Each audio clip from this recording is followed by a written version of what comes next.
let's assume that the Wachowski brothers are not nearly as fucking insane and a little bit smarter than George Lucas. They put the entire philosophy into the first movie.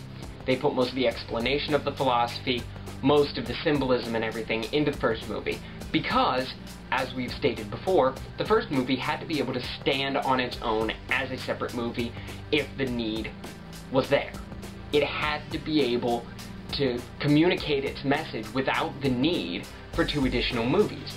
And it did that extremely well. What people didn't seem to realize was then there was no philosophy left for the second 2. All that was available was being able to rehash the philosophical concepts from the first movie, which both movies did.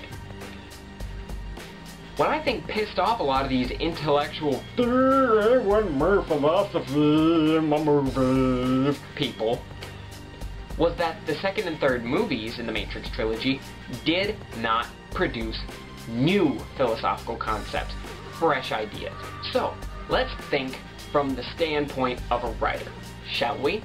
You've written one movie. It's wonderful. It stands alone by itself. However, you have exhausted all of your philosophical thoughts into that movie.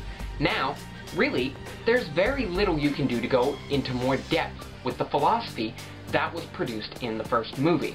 Taking the second 2 movies and producing a new philosophy for the 2 of them, or a new philosophy for each movie, is going to separate it as a trilogy and turn it into more of a series and less of a combined single work. So, what is there left to do with the second 2 movies? I'll tell you what there's left to do. Finish the fucking story. By the time the Wachowski brothers got to The Matrix Reloaded and The Matrix Revolutions, all that was left to do was flesh out the story of the first one. The war was not over in the first one, so we need to find a way to finish the war. Now, we've already got one major issue with this in appealing to the masses. Namely, when you finish a series, nobody ever agrees on what the fucking ending should be. Everybody has their own little inkling in the back of their mind as to how the series should end, how the story should conclude. So you're not going to be able to appeal to everybody anyway. So let's just kick that one out of the ballpark, okay? That fucks over all the stupid little idiots that went, oh, that's not the right ending for the movie. Now, back to this being good writing. Why do I say this is good writing? Because I, as a writer, can follow the storyline, okay? I can take the philosophy as something completely different, put that over in its own little group over here, and take the story that is being told and put it into its group over here, okay? That's what you have. You have multiple layers of storytelling. You have the complete story on the top, and then you have the philosophical and social messages under. That's just how stories go. If there is a social or philosophical message, it is a secondary layer. I think we can all agree on that. If this isn't an art film of some kind, which sure as hell isn't going to appeal to the masses because most of the masses aren't going to be intelligent enough to follow an art film, then the symbolism needs to be part of a story. There has to be part of a story so that people can follow it. So that people that either just want a fictional escape or people that are too stupid to get the philosophical concepts still want to engage in the movie. They still want to watch it. They still want to engage in the story being told. Now, the difference between forced writing and good writing is with forced writing, the writer writes the story. He creates it entirely.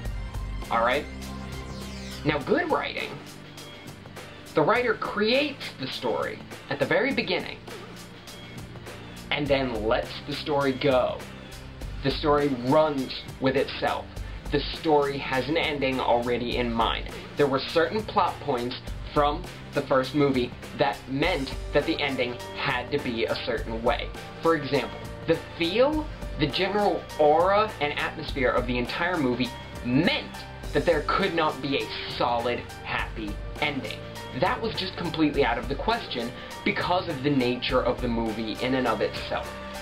Namely, with a movie like this, you have a single savior, okay, in this type of story, and this is not a happy dapper, oh look, unicorns and dragons kind of story, so consequently, basically, the rule is that for it to fit, that savior has to die.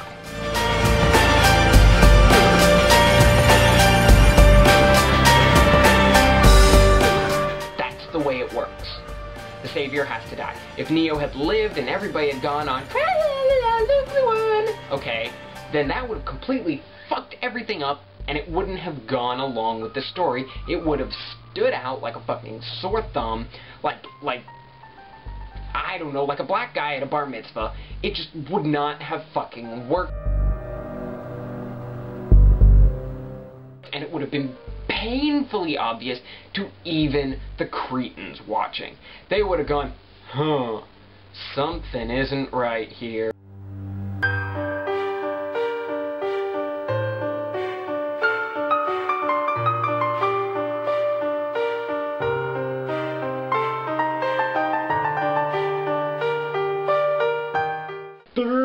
One more philosophy in my movies.